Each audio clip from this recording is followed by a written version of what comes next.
Good evening again, everyone. I'm Fay Yarbrough. I am a faculty member here at Rice University in the Department of History, as well as an associate dean in the School of Humanities. I'm so glad to see so many of you here for our annual Women's History Month lecture sponsored by the Department of History and the Center for the Study of Women, Gender, and Sexuality.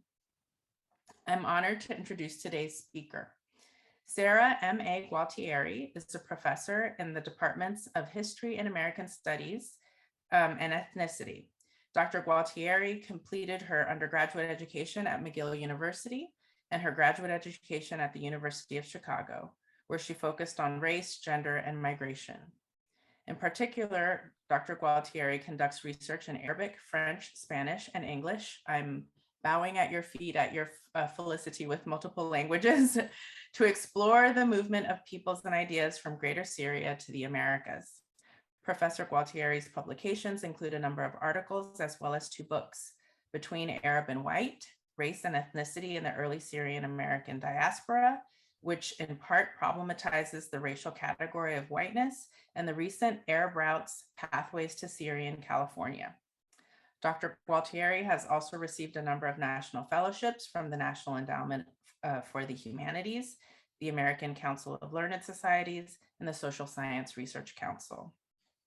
Today, Professor Gualtieri will present Women in Early Arab America, Making Communities Across Borders. Remember, I'll let you know at several times that you can post your questions using the Q&A function at the bottom of your screen, and then I'll try to moderate as many of those questions for Professor Gualtieri after she delivers her remarks. I want to say one other thing. Originally, this lecture was set to take place in March of 2020. Then we all know what happened next. The world was thrown into chaos as we faced a global pandemic. It seems that now the world faces another kind of chaos and uncertainty in the form of the Russian invasion of Ukraine. In both of these crises, questions of immigration and community building have and are taking center stage. And these are precisely the topics that are at the heart of Dr. Gualtieri's work. So with no further delay from me, please join me in a long overdue welcome for Professor Sarah Gualtieri. Thank you so much for that very generous introduction, Dr. Yarbrough. It's really an honor for me to have been invited to present and deliver this talk today in honor of Women's History Month. I'm especially grateful to you and to the administrative team in the Department of History and the Center for the Study of Women, Gender, and Sexuality at Rice University for all the work they've done to pull this together. I'd like to dedicate my remarks today to the families who have shared their stories of migration, and in many cases, they have shared their documents, their photographs, their letters, and various artifacts with me. I hope that my remarks today offer some repair to the longstanding practice within the mainstream media of ignoring, rendering invisible, and deliberately omitting from their narratives the histories of Arab women as migrants and as builders of community. I'm aware that many of you who are attending virtually today may be experiencing some form of Zoom fatigue. And so I'm going to try to not immediately disappear to the side of the screen while I share some images with you. I do have some images, including the image that is on the flyer that was prepared for my talk today. I'd like to speak first about the title of my lecture a little bit more, because the choice of wording was quite deliberate. And I believe that if you understand the title and the choices that I made there, you'll have a better sense of the conceptual building blocks of my presentation today and of the key takeaways. So the title of my lecture is Women in Early Arab America, Building Communities Across Borders. And so let's start with this term, Arab America. You may have thought that, oh, there's a typo in the title. She actually means Arab American. And I don't entirely. I do want to signal Arab American identity in my presentation today, but why I am using this term Arab America is because I'd like the audience to think about the story of Arab migration to the United States as a hemispheric story, as one that yields greater complexity and richness if we break out of the nation state container and consider migration as movement within and across national borders. It was not uncommon, for example, in the research that I did for my book, Arab Roots, it was not uncommon for me to encounter stories of migration in which migrants left Syria and then traveled to Mexico, came from Mexico to California, went back to Mexico, sometimes back to Syria, and to places in between. So to be sure, borders and immigration regimes through laws and restrictions often ensnare Arab migrants. And they did so differently for men and for women. But borders were also liminal spaces, places where networks of support emerged and sustained communities. For the tens of thousands of Arab migrants who crossed the US-Mexico border at El Paso in the early part of the 20th century, for example, the border was a site of contact with Syrian shopkeepers, family members, friends, and workers, a place where they and their Spanish-speaking children were in many senses part of the Mexican-American migration stream.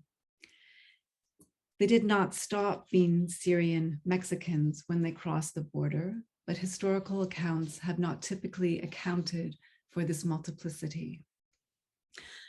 And there are many reasons why historical accounts haven't generally been very good about conveying this kind of multiplicity and identity. Often it's the case that historical accounts of Arab migration in the Americas are organized along lines of national expertise.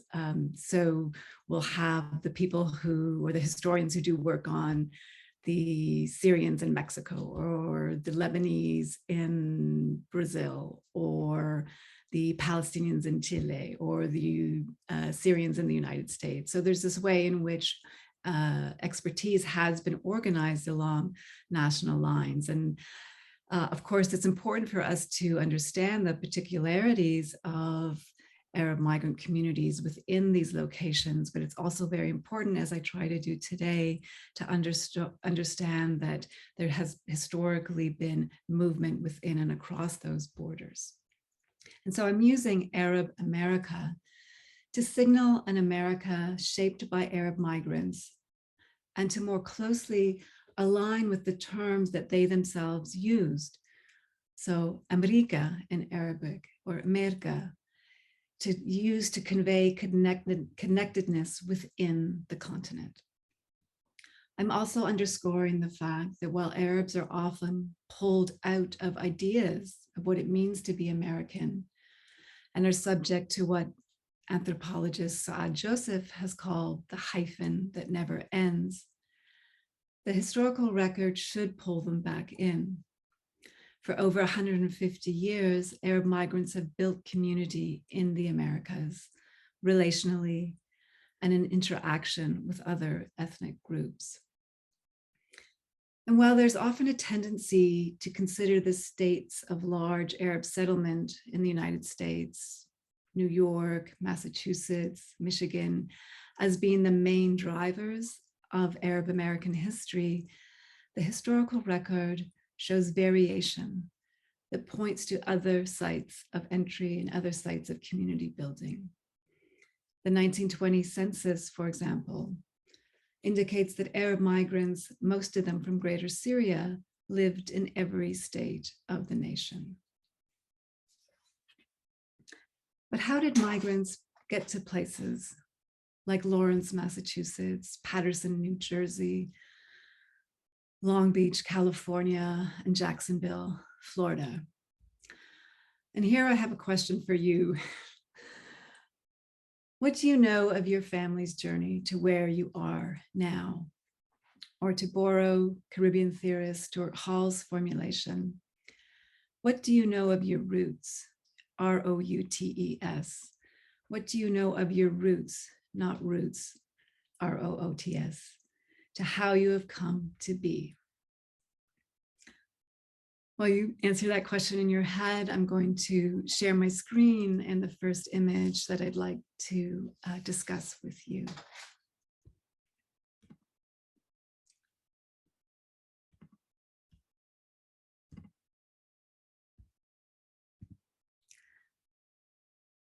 The slide here shows Palestinian immigrant Katrina Saadeh in 3 different places. And I believe it was this image that's at the center of the screen that was used in the promotional flyer for my talk today. The 3 different places that are represented here in photographs from the family archive are, on the far right, the Saadeh family in Kyiv, Ukraine. In the middle, Katrina Saadeh outside of her Long Beach home in California. And on the far left, dressed in white, is Katrina Saadeh in the Mexican town of San Pedro de las Colonias. So how should we understand this set of images that seem to suggest that the story of Katrina Saadeh's migration touches upon Palestinian history, Ukrainian history, Mexican history, and US history? Well, a map is a good place to start. This is a map prepared in the publication written by Katrina's granddaughter, Kathy Kenny, who may be in attendance in the webinar today. This map shows what she calls Katrina's journeys, or in Spanish, Los Viajes de Katrina. Let me tell you a little bit about Katrina's journeys within and across national borders and within and across imperial formations. When she died in Long Beach, California in 1989, at the age of 89, an intricate journey that had begun in Bethlehem, Palestine, came to a close. Born in 1900 into a family that produced and sold religious objects from the Holy Land for the Orthodox buyers, Katrina spent her childhood in Tsarist Russia, only to be displaced by the political turmoil there. She returned to Palestine, where her family arranged a marriage to a fellow Palestinian whose family had established a clothing business in Mexico. In 1914, Katrina traveled to San Pedro de las Colonias in the northeastern state of Coahuila, Mexico, to join her 18-year-old husband, Emilio Cabande, who had come to Mexico by way of Cuba. 2 years later, she was a widow with 2 children, her young husband having died in a train crash allegedly orchestrated by the armies of Mexican revolutionary Pancho Villa. I'm just going to recap and remind you of where we've been thus far on this map. Beginning in Bethlehem, Palestine, the family travels to Odessa and on to Kiev, where they have a business selling religious objects for the members of the Orthodox Church.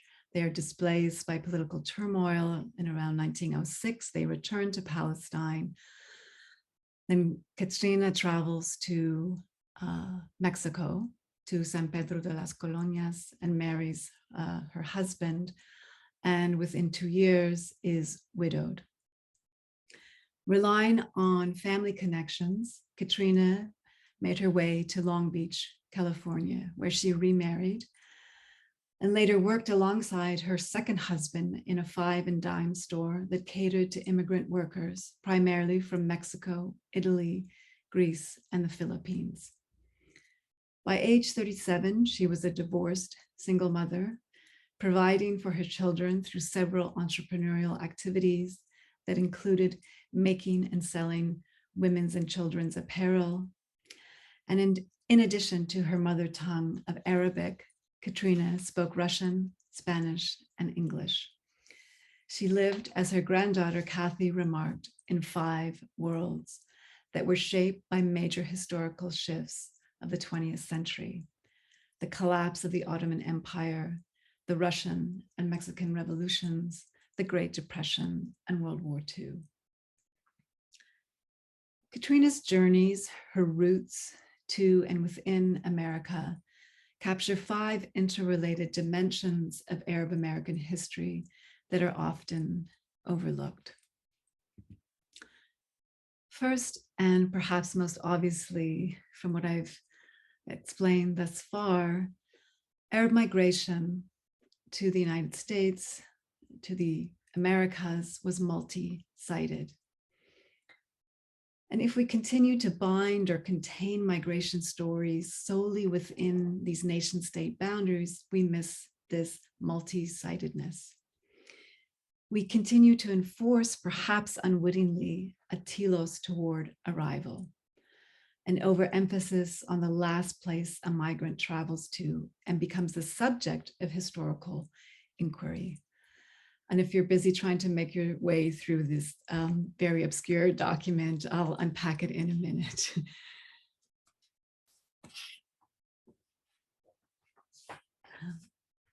This is, in fact, an image or 2 images from the manuscript census in the United States, which was taken and continues to be taken every 10 years. We call it the decennial census.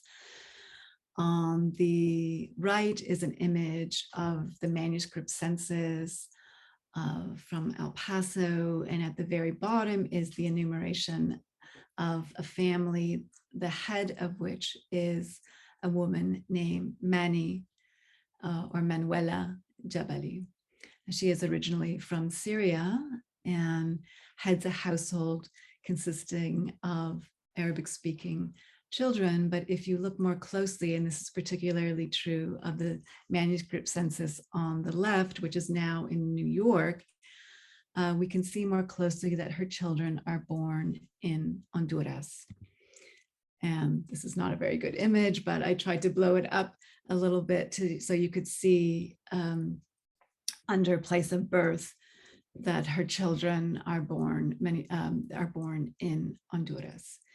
In the manuscript census, I just wanted to remind people that up until really, I think it was the 1980 census, that when the demographic data is gathered on citizens in the United States and residents of the United States, that an enumerator would come to the home and would fill in this schedule, and the information would be aligned in columns: date of arrival, place of birth, mother tongue, race, occupation, etc. And so the census yields incredible information on demographic profile of communities, and it has been very interesting for me to do work with the census to track precisely this kind of multi-sided migration. You have repeatedly in the story of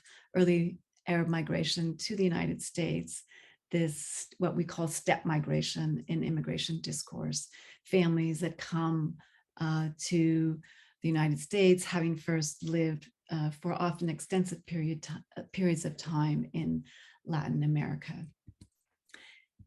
And I just wanted to share with you another image that shows the son of the woman who is the head of household on the manuscript census I just shared with you here, Julian Jabali, whose application for a border permit card shows the kind of interconnectedness of his Syrian and Honduran identity.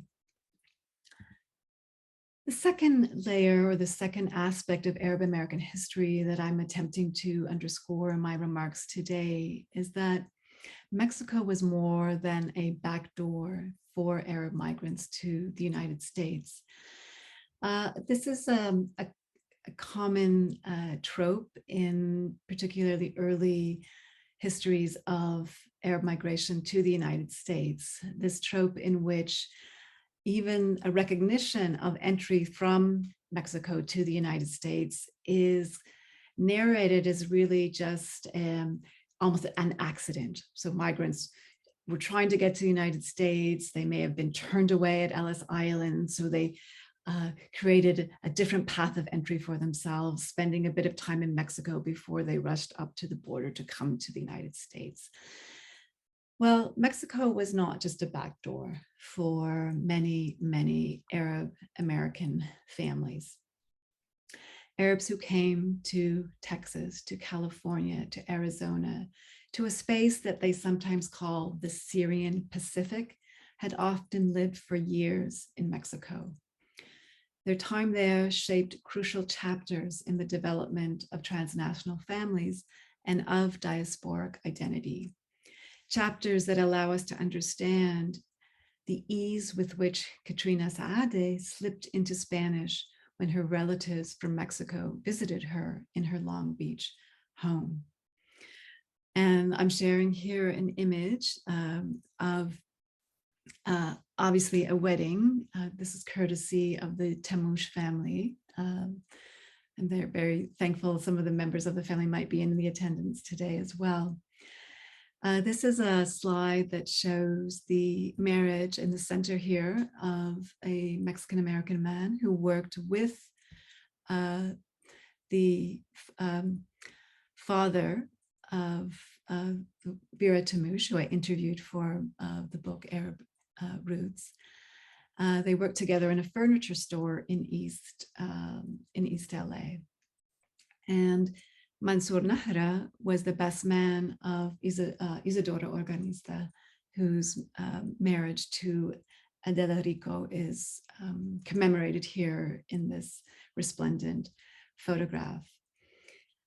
The third element of Arab American history, and my particular focus on Arab women's participation in these migratory paths underscores, is that they have shaped interethnic communities that are in turn informed by relational formations of race. When, for example, workers from the textile mills in Lawrence, Massachusetts, went on strike in the Bread and Roses strikes of 1912, Arab women were among the marchers, along with Greeks, Italians, Poles, Lithuanians, and other groups. In Los Angeles, Arabic-speaking migrants lived and worked alongside Mexican-American women, incorporating elements of Mexican culture into their daily lives.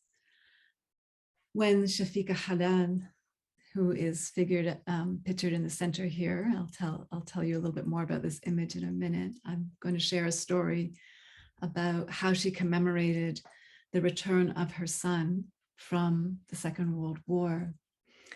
She climbed on her knees up the stone steps to the Santuario de Nuestra Señora de Guadalupe in East Los Angeles to give thanks to the Virgin. It was an act of piety that often produces, for those of you who know this ritual, it often produces bloody knees. It was an act of piety that, according to her granddaughter, Vicky, Shafika had learned from the Latina women she lived among in her Boyle Heights neighborhood. It was also for Vicky, the granddaughter of Shafika, the woman pictured at the center of this photo. This was a memory that captured the tenacity of her grandmother, her devotion to her children, and the layers of her years living and working among Mexican-American women. As a new immigrant to Los Angeles, Shafika had found work as a seamstress, eventually serving as a forelady in the downtown Los Angeles factory where she worked. Her skills as a seamstress were captured on the front page of the Los Angeles Evening Herald on January 2nd, 1918, the image that you see on your screen. Flanked by two other members of the Garment Workers Union, she helps to sew 500 stars to a banner to represent the men of organized labor, now en route to the trenches.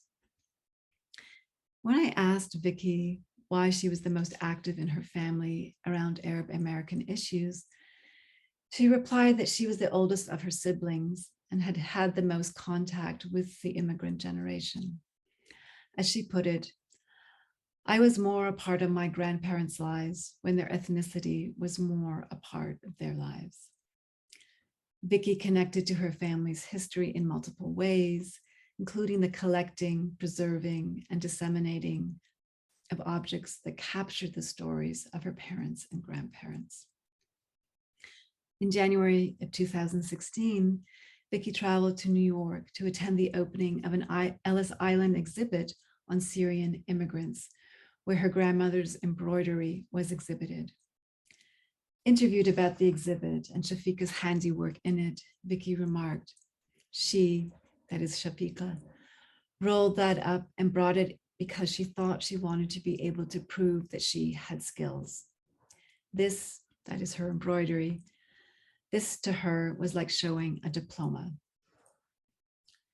This brings me to a fourth aspect of Arab American history, and particularly to the stories of women that I'm foregrounding here.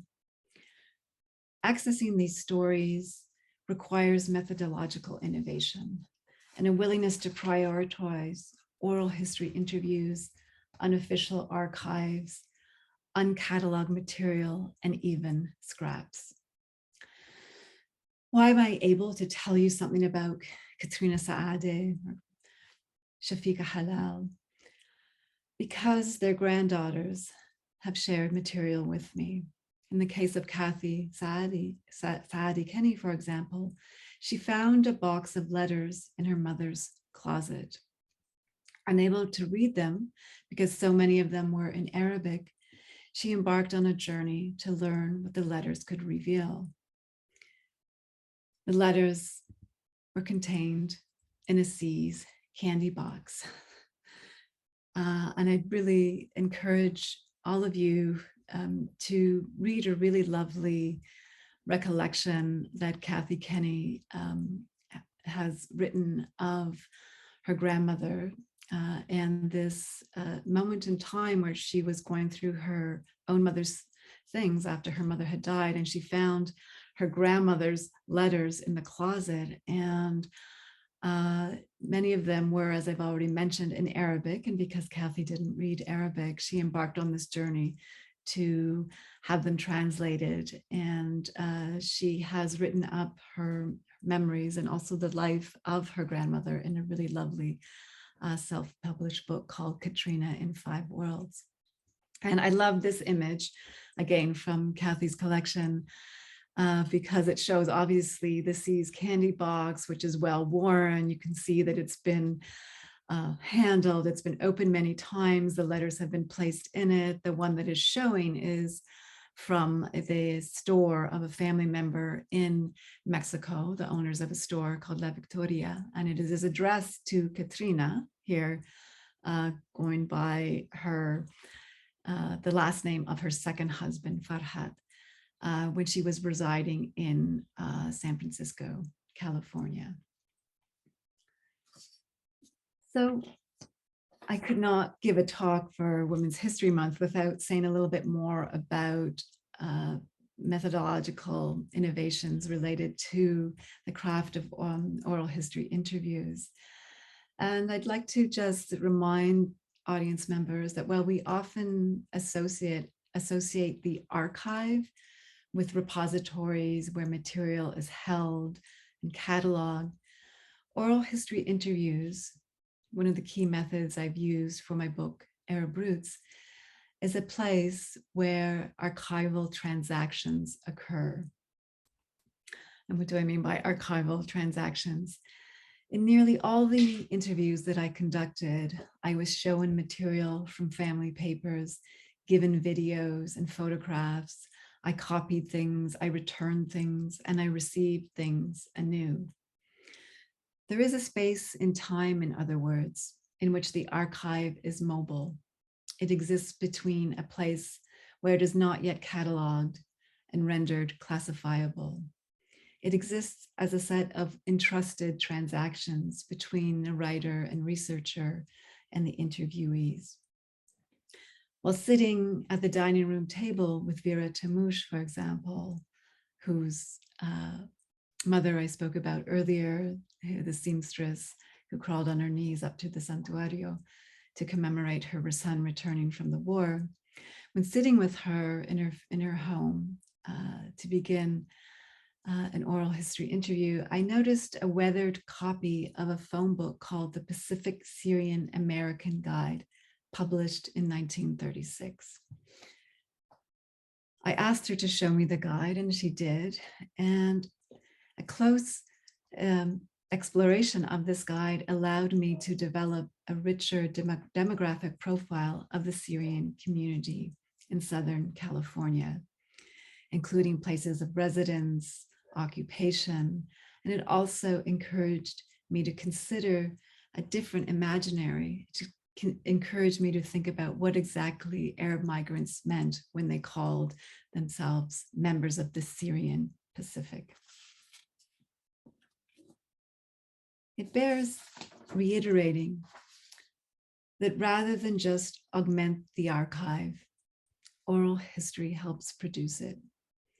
And it is in this production that we find the fabric of the transnational, not as straight and fully ironed cloth, not as, quote, chains and paths and threads and conjunctions, but as frayed, knotted, and re-knotted points where we identify the intensification of relationships to multiple homes. I'm going to stop screen share there to actually show you the Syrian American Guide. I wanted to give you a sense of what I meant by frayed and knotted and scraps. The directory that I was given by Vera Tamouche, it was really pivotal in helping me understand where to go in more canonical repositories. So I use this Pacific Syrian American Guide, which consists of the phone numbers of hundreds of Syrian American families in the states of, as is captured here in the Syrian Pacific, Arizona, California, New Mexico, Texas, and Washington. It allowed me to then go to other repositories and to other kinds of historical documents, principally the census and naturalization records. And I often think, had I not had this conversation with Vera Tamouche in her family home in 2010, I may not have been able to so quickly figure out how to pair the oral history interview with archival documents and with more established repositories. And I also wanted to share here a story about surprises that often happen in the research process.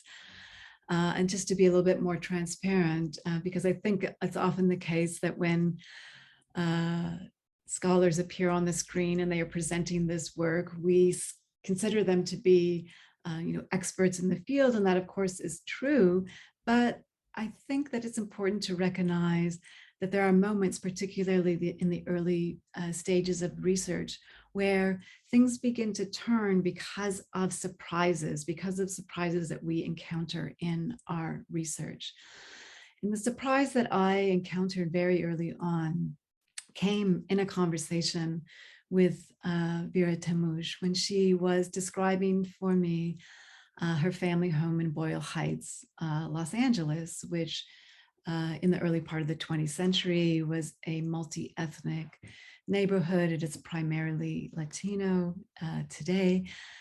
And she described growing up in a family where her father spoke Spanish to the woman she described as being her mother's helper.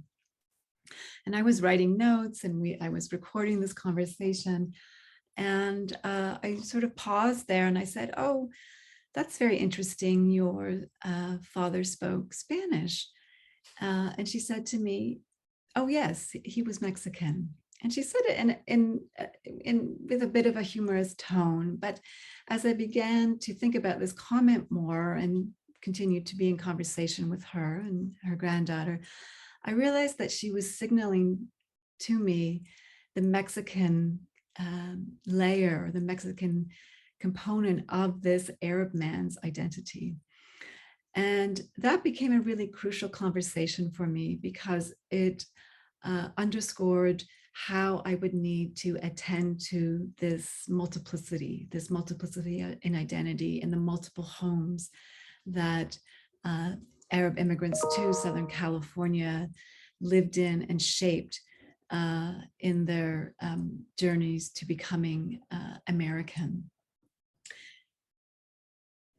But with that, I'd like to just close with a final aspect of Arab American history that relates to what is often called in immigration discourse, family reunification, or the process of bringing family members together. There is unfortunately a tendency to see this process as being connected to the benevolence of a state's immigration laws, to its tests and sponsorship rules and visa applications. And should one just follow the rules, will unfold in a logical, albeit slow way.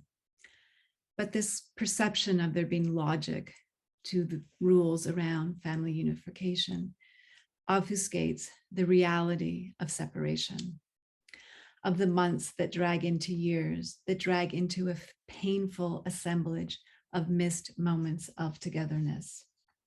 And alongside this pain is the awareness among migrants that political ideology will always place value on some lives over others, on some families over others. In the long history of Arab migration to the United States, we see repeated eruptions of policies aimed at denying entry to Arab migrants through a politics of exclusion, a politics of exclusion that is coupled with attempts to scrutinize, profile, and police those already residing in the country. I could, in fact, devote all my time today to enumerate these practices of exclusion, but let me just remind you of a few. In the early 20th century, Syrian fitness for US citizenship was challenged in naturalization courts on the grounds that they did not meet the racial requirement of the naturalization statute. In 1929, in Lake City, Florida, a Lebanese man was lynched and his wife shot dead because they confronted police abuse. For 20 years, beginning in 1987, the US government sought to deport 7 Palestinian men and 1 Kenyan woman married to one of the Palestinian men because they rallied and distributed flyers in support of Palestinians subjected to a brutal Israeli occupation. In January 2017, then President Trump signed the executive order banning entry into the United States of nationals from 7 Muslim majority countries and indefinitely banned the entry of all Syrian refugees. All of these efforts remind Arab migrants of their ambiguous status in the American polity, or what scholar Nadine Naber has called a form of psychological and emotional incarceration. The work of sustaining community in the face of these assaults on wholeness has so often fallen on the shoulders of women, not because they are naturally better at this labor of social reproduction, but because they have crafted forms of intergenerational care and cross-community solidarity. I end then where I began with the story of Katrina Saadeh. It is a story of family reunification with her son, George, and it is, for me, an exemplification of how the threads of this presentation come together. I have one last photo to share with you.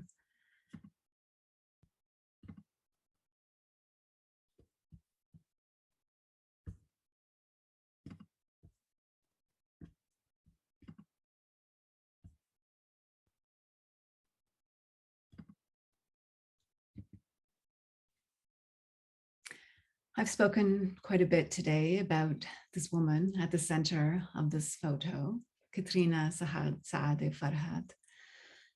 She is flanked by her children. Here, Julia, Mary, Fred, and on the far left is her son, George.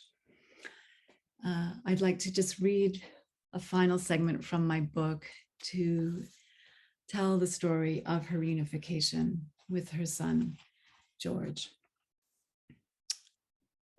It was to her family in Mexico to whom Katrina Saadeh turned when she tried to reunite with her son, George, who she had had to leave behind in Palestine when she returned to the United States in 1934. George was born in Mexico and was not a US citizen. He did not have papers to prove his Mexican nationality either. Katrina asked desperately for her cousins in Saltillo, Mexico, to find the midwife so she could testify to being present at his birth, but they could not locate her.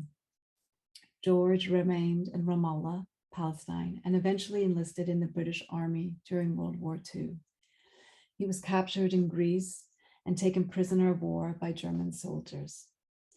He was finally allowed to enter the US in 1945. It had taken 13 years for him to be reunited with his mother and siblings. George had in fact interfaced with the US border regime before, when he had crossed back over with Katrina from Mexico in 1923. While he was born in Hermosillo, his border crossing card listed his race and nationality as Syrian.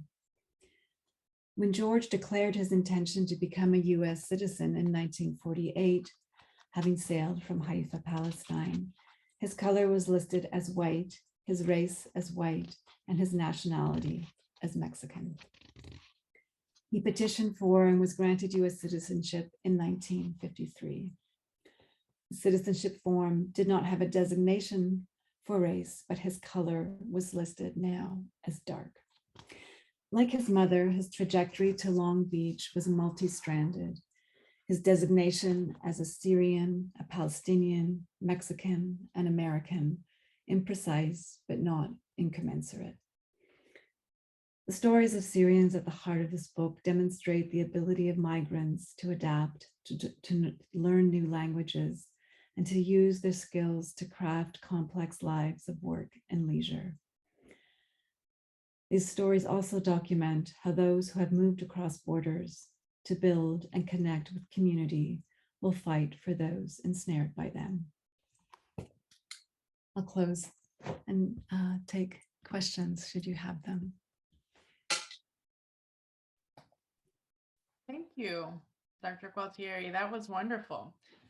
So this is the moment for the audience where you can add questions using the Q&A function, and then I'll ask questions as they come in. I usually take the prerogative of asking the first question, though you have raised so many for me. I might take the prerogative of asking a couple of questions. So one of the questions I had actually, this part of this excerpt from your book that you read us ties into that perfectly. So I'll start there. Mm-hmm. I'm curious about how you would say, so it's very clear to me, this description that you're giving of immigration as multi-sided, right? I mean, with Katrina's life and even this description of what's happening with this young man, Mm-hmm. shows how identity is such a complicated idea.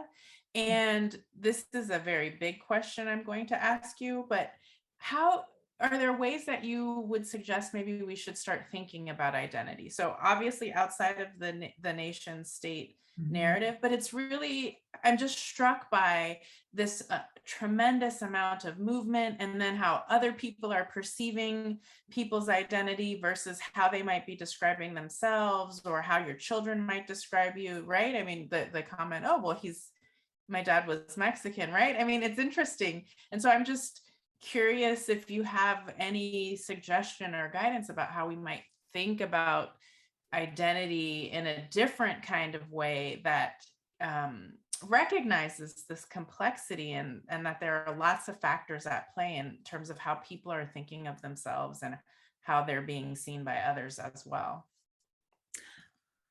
Thank you. That is a really excellent question, Dr. Yarbrough.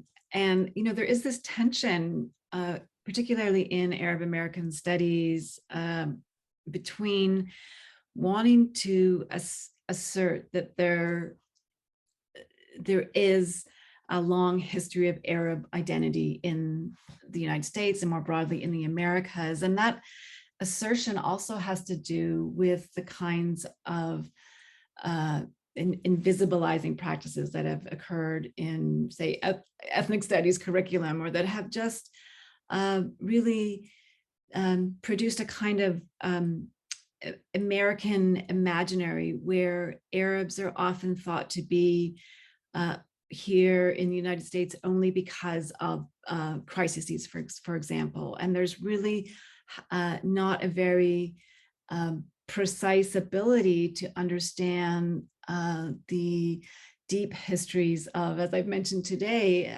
Arab community formation. And so this insistence on there being Arab American history that needs to be accounted for, it needs to be celebrated, is very much an impulse in our field of Arab American studies. At the same time, myself and scholars who are indebted to so many interesting innovations in our field are insisting that maybe the word we want to be using more is identification. So rather than just identity, Arab American identity, for example, that the word identification underscores processes, right? And that it's a way of allowing for a recognition that identity is fluid, that it can shift, that it can be,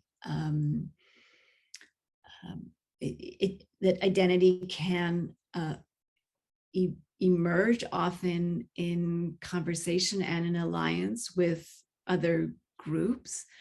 And so one of the things I discuss, I think it's going to be in the chapter that I discuss with the graduate students tomorrow. One of the processes I discuss through oral history method is this coming into Arabness, right? So the process by which the grandchildren of Arab migrants to Southern California, most especially, who often grew up not being particularly attached to their sense of Arabness, how because of journeys that they took to Lebanon or to Palestine and then returned to the United States, they came into a sense of their Arabness. And so for me, this process of identification with Arabness or with elements of Arab identity is perhaps more helpful as a category than just identity, which sometimes can get can get described in very static and kind of predetermined ways. So I guess I would just, offer that as one of the ways that I've tried to think about identity and fluidity throughout my work, is to often think of the process of identification and how identification shifts over time and often according to place. Oh, and it's striking to think about identification being also formed in migration or in movement, or right, that's part of the story of how people process how they're thinking about themselves, and where they're from, or what they're connected to. That's also really interesting to me as well.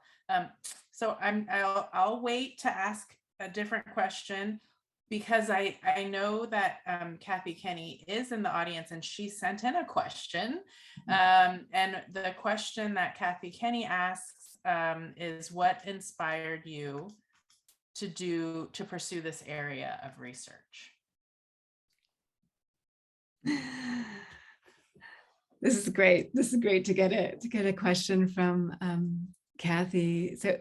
So many, it's always, when I get this question, I always think, where do I start? What, how far back do I go? And so since we have a bit of time, I feel like I can go quite far back. So I would say that my entry point into the study of Arab women, most especially, came in undergraduate studies when I was at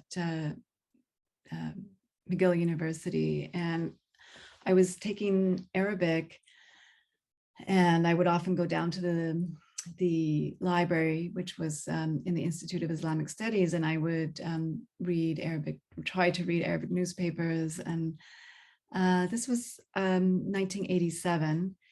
And one of the newspapers that I began to be especially drawn to because of the imagery that it was carrying on its front pages was called Al-Fajr, or Dawn in Arabic. And it was carrying stories of the uprising, the first Intifada, the Palestinian uprising against the Israeli occupation in the West Bank and Gaza. And I was very moved as a young woman by these images, but also in a sense radicalized to identify with this refusal by women to accept this reality, this ongoing brutality of military occupation. And there was a lot of imagery of women collecting stones and to throw at Israeli military personnel. And so that began an intellectual journey for me in terms of thinking about mobilization and political mobilization and activism among, in this case, Palestinian women and their counterparts in the Americas. And this was a project I took on for my master's thesis at the University of Chicago.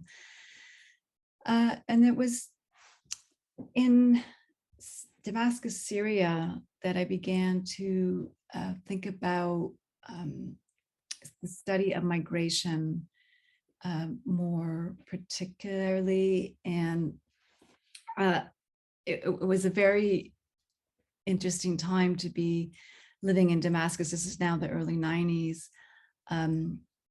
I was taking courses in Arabic, and I had a friend who lived in a town in southern Syria, Sueda, and I went to visit him. And we were walking along one of the main streets, and I was listening to some kids speaking Spanish in a cafe in this town, and I thought, oh, that's interesting. They're tourists from Venezuela here. And he said, oh no, those are the Syrian kids who are returning for the summer.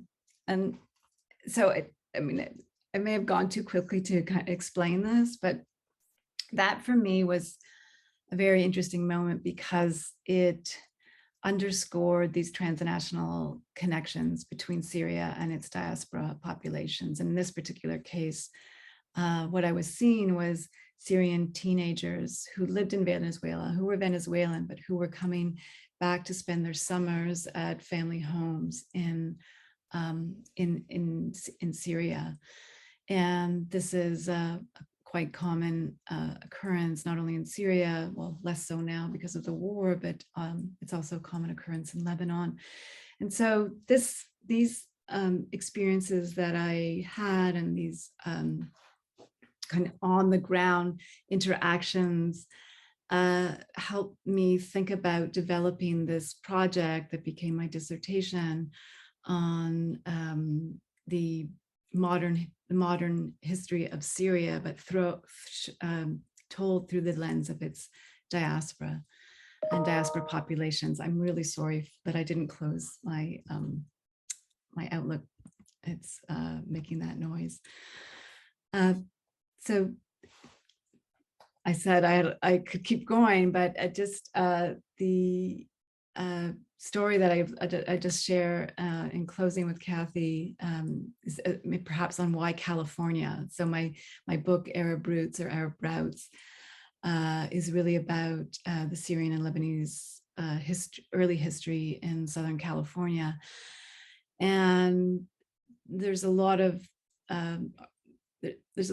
kind of conceptual pivoting that work does away from the East Coast. So migration history often has this kind of methodological bias. It focuses on points of entry, most especially the sort of mythologizing of Ellis Island as the entry point to the American dream, for example.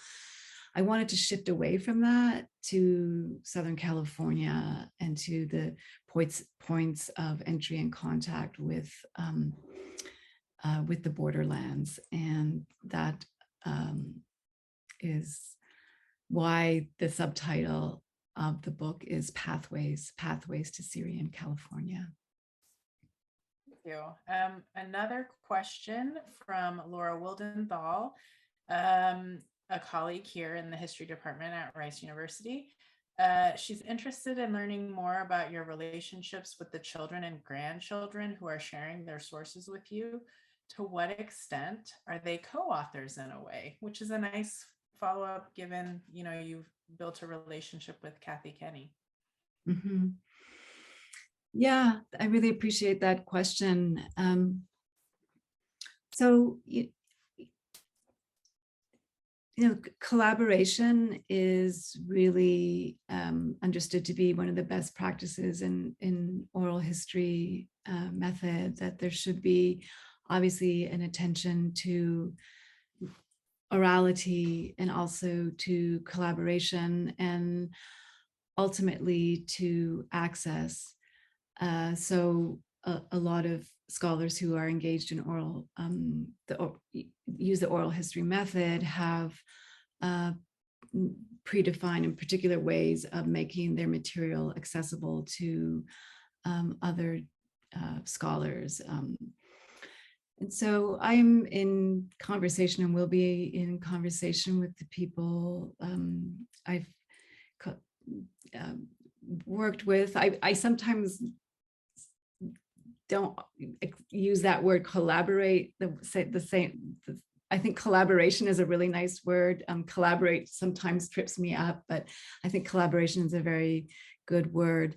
And I am hopeful for a kind of constitution of this material in an archival space, hopefully at the Arab American National Museum in Dearborn, Michigan, that will also provide an opportunity to think about this question of access, right? So I'm not particularly excited by a move, sort of a research move, and where I just sort of deliver this material. I have recordings, I have transcripts, I have photographs that have been shared with me. I'm less interested in this move that is just a deposition, like depositing material. I would be interested in crafting a more dynamic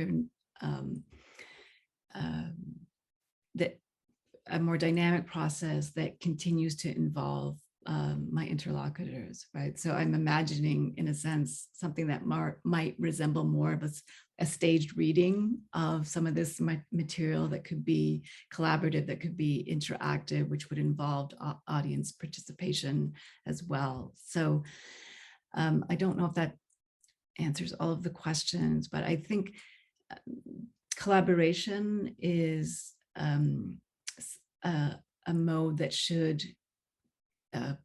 persist beyond the moment of the interview, of the oral history interview. I think collaboration should also be in play as the researcher endeavors to make material accessible to other scholars and other constituencies. There's another question that has to do with the archive that I think pairs nicely with Laura's question. This is from Maria Curtis. Thank you so much for such a wonderful presentation. I'm really intrigued by your comments on using the items not yet in repositories as a method for recuperating often overlooked histories. In this instance, the trajectories of Arab, Mexican, American women's transnational lives. Not so much a question, but could you speak more to this notion that you characterized as building from these not yet cataloged, yet incredibly important historical objects and artifacts? Yeah, thank you for that question. It's, again, I think I'll start with insisting upon moments where a scholar like myself has to unlearn things. So part of what I said had to do with me reflecting upon my own unlearning of methods that I had been trained in, right? So I am trained as a Middle East historian. I had an excellent training at the University of Chicago, but my training was very much a training that emphasized already established, or sometimes what I call canonical repositories. And we, in fact, developed identities as scholars that aligned with repositories that we researched in. So there were the people that did the Assad Library in Syria. There were the people that did the Topkapi Palace in Turkey. We were all kind of identified by our archive. There were the MAE people, like the Ministère des Affaires étrangères, Foreign Affairs archives in France. And this was very important for me as a young scholar to develop this expertise and to say, I have done this work in this particular place. And I have abided by these conventions of the craft of historical research. By the time I got to my second project, it was clear to me that the questions or the problematics that I was exploring were not going to be answerable if I just attended to this process of going to the archive, right? Of going to the place that has the documents. And in Arab American history, there's also a real problem in the sense that much of what has been collected and constituted and coded as being an established archive is highly masculinized. It's very elite. It's people who have sort of willfully deposited their material in a place like the Immigration History Research Center or the Smithsonian Archive in Washington, D.C. And I was not going to find the kinds of fragmentary evidence that I think became very important for me in this project. I was not going to find it in those repositories. And I was also not going to be able to use this kind of snowball effect, right? Where I would meet with one family and they would recommend that I speak to other members of the family. And so it became a kind of a network of, or it's interconnected, the process of establishing connection with people whose material formed the archival base of this project was really an interconnected one. And I think just to add as a bit of a coda to this question, or the answer to this question, I would say that I'm not entirely convinced that there should necessarily be a rush to get material into an archive that has the established expertise to deal with preserving material and to catalog it. That this is not me saying that I don't want to see this material that I have, or that Kathy Kenny has, or that Vicky Tamouche has. I don't want to see it preserved. I think we just need to sometimes slow down the conversation about how material is going to be made accessible to wider publics. So Kathy Kenny, for example, I wish she could, participate. She has made her material available, and much of it has been digitized. And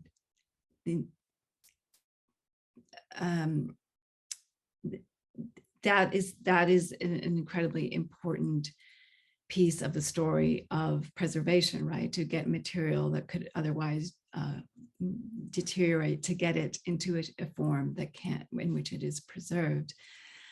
I think I want to hold on to the possibility that archival material can exist in very minor archives, right? And so I did some work at the basement church, in the basement of a church here in Los Angeles, in their library.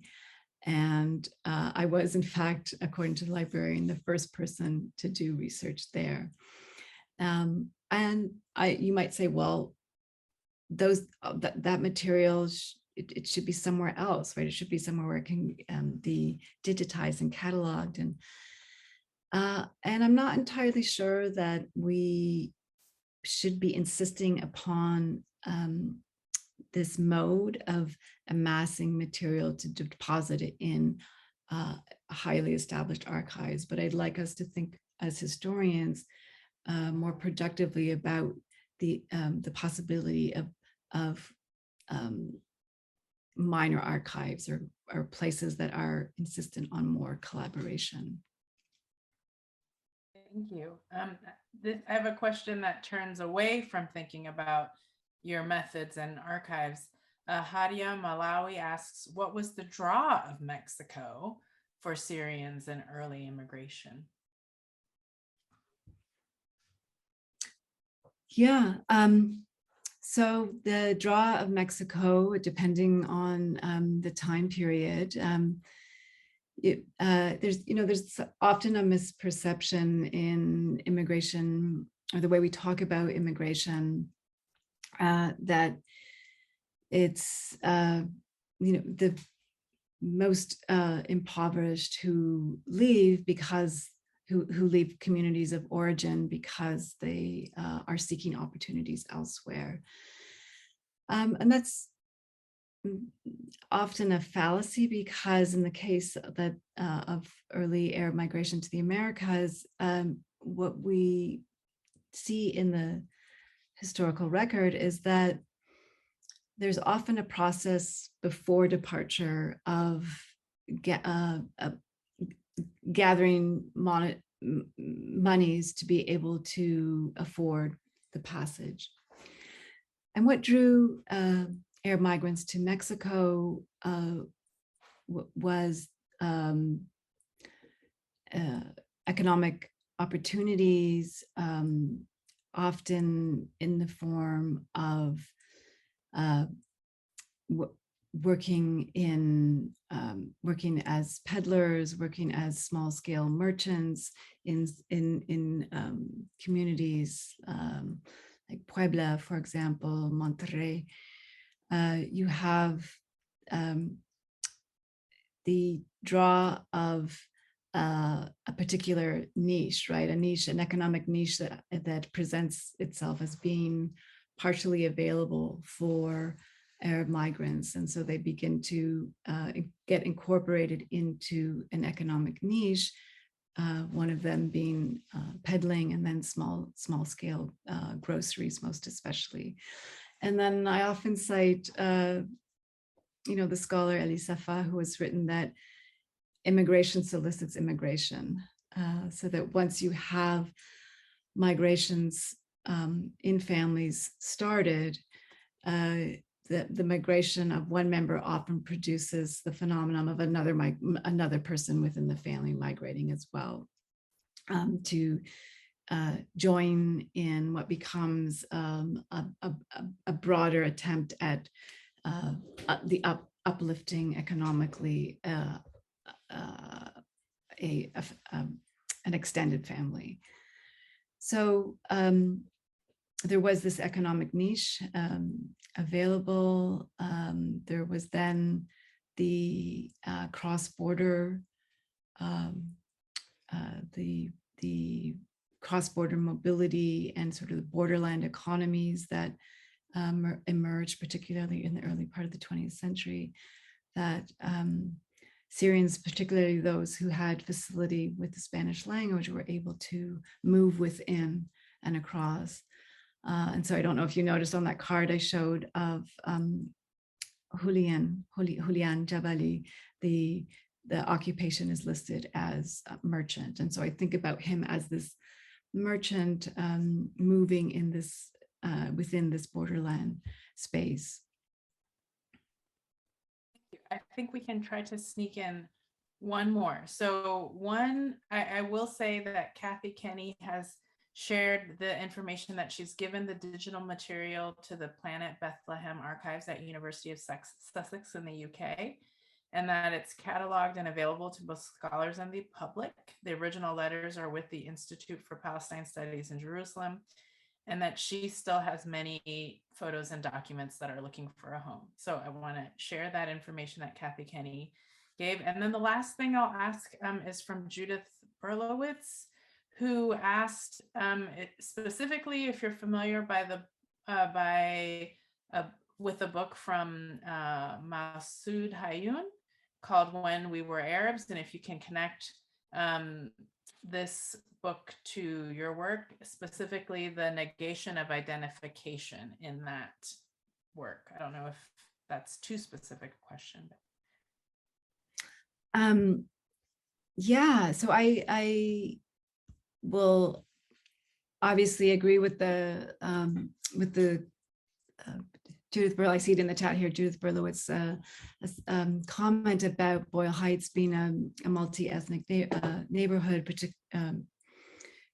particularly in the early part of the 20th century, because of redlining practices that were in force in Los Angeles.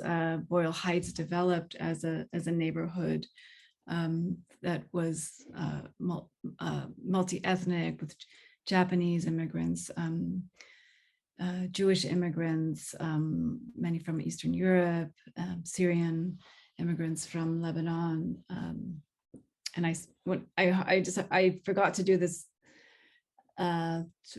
explanation of when I use this term Syrian for the period that I study most closely. I'm referring to people who came from what is often called geographical or Greater Syria, that before it was sort of reestablished after the First World War and the development of independent nation states. And so there was obviously interaction within and across these communities, and there was I think what I'd like to mention here, there were Syrians who came to Boyle Heights and to other parts of Southern California who were Jewish, right? And this is very obvious in the naturalization records. You can see that Jewish Syrians were coming particularly from places like Aleppo in the north of Syria. And it's a very interesting question that is a very, it's a question that could go in many different ways. And I think I heard something about the lack of identification. And I understand from that that this is a question about why is Jewishness pulled out of Arabness and maybe vice versa, or why is it, just to put it bluntly, why is it that we often think of these two identities as being oxymoronic, like Arab and Jew? Why when you put them together does it seem oxymoronic? And there is obviously, I think, a need to reassert that Arabs can be many religious affiliations, and that one of the sad developments of nationalist programs and ideologies in the modern Middle East has been this attempt to pull Jewishness out of Arabness. And so this is the product of, in Israel, is a product of a Zionist statecraft that has placed priority on understandings of Jewishness that are predominantly aligned with Ashkenazi or European understandings of Jewishness, and not the Jewishness that is carried by the immigrants from Yemen, for example, or immigrants from Morocco. And so if the question was really about, do I as a scholar try to incorporate this, these stories of Jewish Arab immigrants into my work, the answer is yes, but I would like other scholars to take up this task as well. Thank you. Dr. Gualtieri, thank you for such a stimulating and thought-provoking talk this evening. I didn't even ask my other question because there were so many questions from the audience. I'd also like to thank the audience for joining us this evening. We really appreciate your attention on a Thursday night, and I want to be respectful of everyone's time. So thank you to the audience for great questions, and thank you again, Professor Gualtieri, for a lovely talk this evening. We really appreciate you, and hopefully, again, we can meet in person finally, since, I feel like I should knock on everything. Let's hope things are calming down pandemic-wise and travel is on the table for lots of folks. So again, thank you, and thank you, everyone. Have a good evening.